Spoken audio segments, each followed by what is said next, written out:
से बढ़कर है और मेरे को मेरी संगत बहुत प्रिय है और इसलिए उनकी चरण वंदना करना मेरा धर्म है और मैंने अपना धर्म आप सबके सामने निभाया।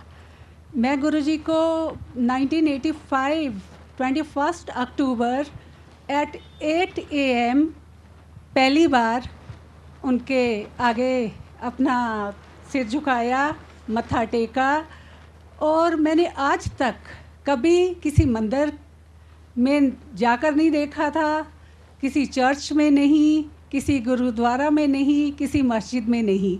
और मैं भगवान जी की परम दुश्मन थी, इतनी दुश्मन थी कि कोई भगवान का नाम लेता तो मैं उसको गालियाँ निकालती थी। और एक बार एक क्रिश्चियन जेंटलमैन ने मेरे से बात की, वो कहते गॉड ब्लेस यू। मैंने कहा व्हाट डू यू मीन? वो कहते I mean God bless you. मैंने कहा दिखाओ गॉड।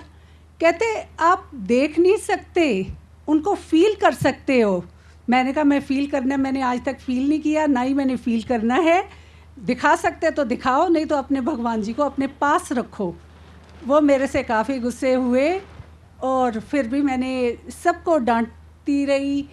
जब मैं 85 में गुरुजी से मिली, उससे पहले मेरे हस्बैंड बहुत बीमार थे।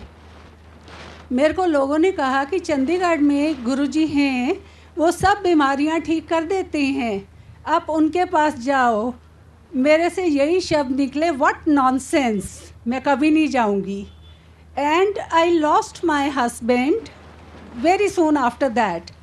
उसके बाद गुरुजी जलंधर आए अपनी सिस्टर के मैरिज के कारण, और मैरिज के दिन ही मेरे को मेरी कलीग्स, फ्रेंड्स ज़बरदस्ती पकड़कर गुरुजी के पास लेके जा रही। कहते तुम बहुत डिप्रेशन में हो, अपनी जॉब भी नहीं कर पाओगे, तो गुरुजी के पास अवश्य जाओ। मैंने कहा मैं नहीं जाऊंगी। नेक्स्ट डे भी सब मेरी फ्रेंड्स दोबारा आ गई, कहते हम तुम्हारा मुंह नहीं देखेंगे अगर नहीं जाओगे। मैं फिर उनकी बात मानकर गुरुजी के मंदिर में चली गई, पर उस दिन मेरे को गुरुजी से मिलना अलाउड ही नहीं हुआ। फिर 21 को मेरे को परमिशन थी कि मैं सुबह जाऊं, और मैं सुबह गई। मैंने आज तक अपने सास ससुर के सामने माथा नहीं टेका, किसी के सामने नहीं टेका। मैं हैरान रह गई कि गुरुजी के आगे मैंने कैसे माथा अच्छी तरह टेक कर बो किया, और मैं एकदम हैरान रह गई गुरुजी की शक्ल देखकर कि गुरुजी इससे प्योर डिविनिटी ओवरफ्लो कर रही थी। और मैंने ये सोचा कि ऐसे दुनिया में, इस दुनिया में कोई नहीं है, ये अदरवर्ल्डली कोई हैं। और वही मोमेंट था कि मेरे को पता चला कि गुरुजी भगवान हैं। मेरा एक एक सेकेंड, एक एक मिनट, लाइफ का एक एक ब्रेथ, ये गुरुजी की एक्सपीरियंसेस की एक वर्कशॉप समझिए। पुष्करना जी कह रहे थे कि गुरुजी की वर्कशॉप है, और मैं आपके सामने बैठी हूँ, और मेरे पास सारे साइंटिफिक प्रूफ हैं, और मेरे पास हर तरीके का, you can try anything you want. जो मैं कह रही हूँ गुरुजी के दरबार में, वो बिल्कुल सही कह रही हूँ। गुरुजी के मिरेकल्स का कोई एंड ही नहीं। जो उन्होंने हमें मिरेकल्स दिखाए हैं, उसका भी एंड नहीं है। और गुरुजी की जो मेडिकल पार्ट्स हैं, वो आज तक इतने अवतार आए, इतने भगवान आए, इतने और साधु संत आए, इतने थोड़े अरसे में इतने लोगों को ठीक करना आज तक सुना ही नहीं। जो बातें यहाँ हुई वो सारी गुरुजी को मिलने के बाद वो मेरे लिए अनइमेजिनेबल बातें थी, वो मेरे लिए ड्रीम में भी सोचने वाली बातें नहीं थी। एक बीमारियों के बारे में मैं अपना पर्सनल एक्सपीरियंस बताती हूँ। कई सोचते हैं गुरुजी मेरे पास है, मेरे पास है। गुरुजी एक सूर्य की तरह हैं, और सूर्य की किरणें इस पंडाल में नहीं पहुँच रही, पर गुरुजी की किरणें, रेस, वो यहाँ पहुँच सकती हैं, हर जगह पहुँच सकती हैं। मैं बाथरूम में खड़ी थी और अचानक मेरे मुंह से ब्लड निकलने लग गया। 1 गिलास निकला, 2 गिलास के करीब निकले। ये बड़ा क्लियर था कि मेरे को ब्रेन हेमरेज हो गई है। और मैं ब्रेन हेमरेज का मैंने सोचा बच्चों को क्यों परेशान करना, अब तो मैंने मर ही जाना है। मैं वहाँ खड़ी खड़ी बैठ गई बाथरूम में, और जैसे ही मैं बैठी मैंने कहा अब लास्ट जो काम करने हैं मैं उनमें से एक कर सकती हूँ और कोई काम नहीं कर सकती कि जाने से पहले गुरुजी को प्रणाम कर दूँ। मैंने वहीं बैठे बैठे मैंने कहा कि गुरुजी मैं जा रही। जैसे मैंने कहा उसके बाद एक ड्रॉप मेरे गले से बाहर नहीं आया।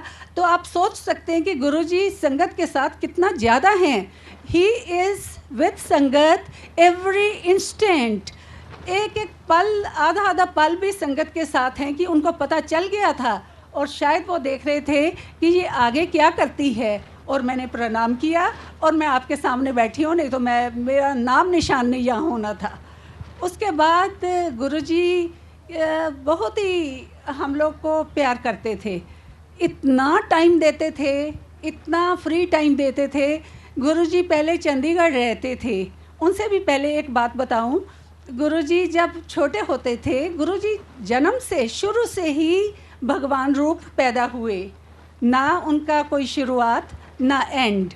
जब 5 साल के थे तो वो अपने मामा जी के घर जाया करते थे अपने मदर के साथ। वहाँ लेडीज़ कुछ पहचान गई थी गुरुजी को। कभी if they were carrying a child, वो पूछती थी कि मेरे लड़का होगा या लड़की।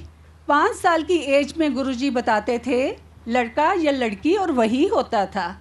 जब गुरुजी एडोलेसेंट एज में पहुँचे, 17-18 साल के थे, तो गुरुजी वैसे ही चलते फिरते जाते, तो जाते जाते किसी 17-18 साल के ही फ्रेंड को कंधे पे थपकी देते, कहते तू इंजीनियर बनेगा, किसी को कहते तू डॉक्टर बनेगा। सब लोग मजाक उड़ाते।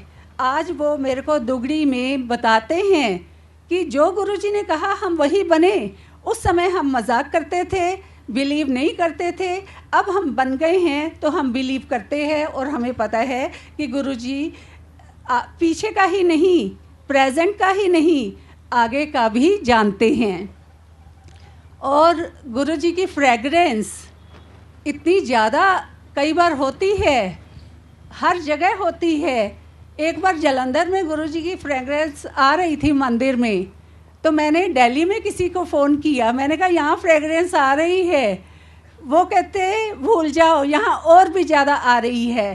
फिर हम लोग ने सियाटल में फ़ोन किया, वहाँ गुरुजी का लंगर चलता है, तो वो कहते आप भूल जाओ, आपसे बहुत ज़्यादा हमें फ्रेगरेंस आ रही है। What does it mean? It means Guruji is now omnipresent, omniscient. वो हर जगह हर समय प्रेजेंट हैं। और कौन प्रेजेंट हो सकता है हर जगह हर समय? सिर्फ भगवान, और कोई नहीं। और गुरुजी का जो जब जन्म हुआ उससे भी पहले ये दुनिया को पता था कि इस एज में भगवान आएंगे। मैं किसी ऐसी जगह पहुंच गई, वैसे मेरे को कोई परमिशन नहीं कहीं भी जाने की, सिर्फ एक परमिशन है गुरुजी के मंदिर और घर में। और परमिशन भी कैसे मिलती है?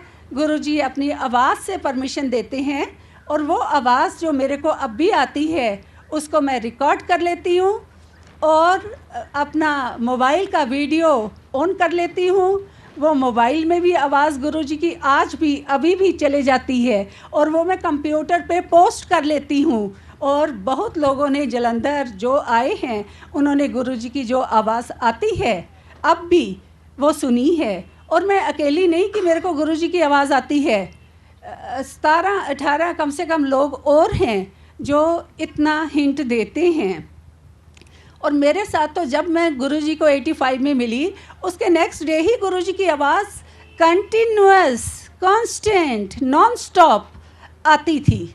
तो मैं 99 में दिल्ली आई गुरुजी को मत्था टेकने, तो देखा इतनी बड़ी संगत गुरुजी की दिल्ली में। I was stunned. मैंने कहा गुरुजी तो केवल मेरा ध्यान रखते हैं, मेरे को ही आवाज़ आती है, तो दिल्ली की संगत कहाँ से आ गई यहाँ? मैं यहाँ मत्था टेक कर संगत की बातें सुनकर हैरान परेशान होकर जालंधर गई। और जालंधर जाने के दूसरे दिन मैं जालंधर के मंदिर में गई, और मैं सोच रही वही बात कि गुरुजी कैसे इतनी संगत का ध्यान रखते हैं, जो इतनी बड़ी बड़ी बातें गुरुजी के बारे में कहते हैं। अभी भी मेरे को गुरुजी की खुशबू आ गई अभी। और एक आदमी वहाँ हेल्दी बैठा था, आ गई ये, अब मेरे को मार पिटेगी। मैं बस एक बात और कहूँगी कि एक आदमी बड़े आराम से बैठा था, वो बैठा बैठा बिना मेरे बताए, मैं सोच ही रही हूँ, वो बैठा बैठा बोला, कहते देखो जी, पंजाबी में बोला, कहता देखो जी गुरुजी गल किसी होर नाल करते हैं, काम किसी होर दा करते हैं। तो मैं समझ गई कि गुरुजी की कितनी पार्ट्स हैं, मल्टीफेरियस फेसेट हैं पार्ट्स के, और कोई एंड ही नहीं है। लास्ट में एक बात मैं सबको अपने पर्सनल एक्सपीरियंस से बताना चाहती हूँ कि गुरुजी हमें पास्ट लाइफ्स में भी जानते थे। गुरुजी के बिना बुलाए हम पहुँच ही नहीं सकते। गुरुजी हमारी प्रेजेंट लाइफ का एक एक मिनट जानते हैं। एक आदमी गुरुजी के पास आया, वो FCI में काम करता था। गुरुजी कहते आ गया फुल करप्शन ऑफ इंडिया।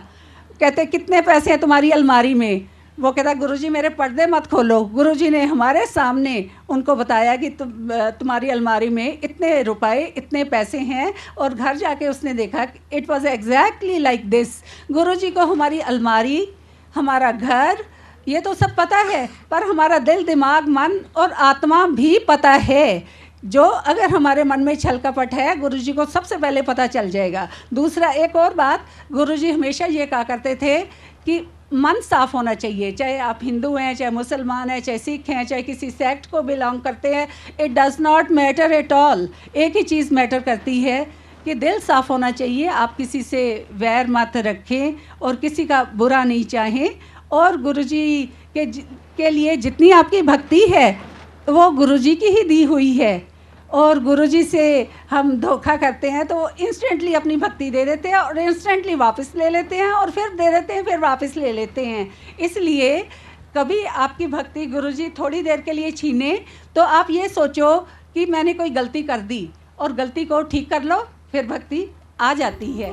जय गुरुजी।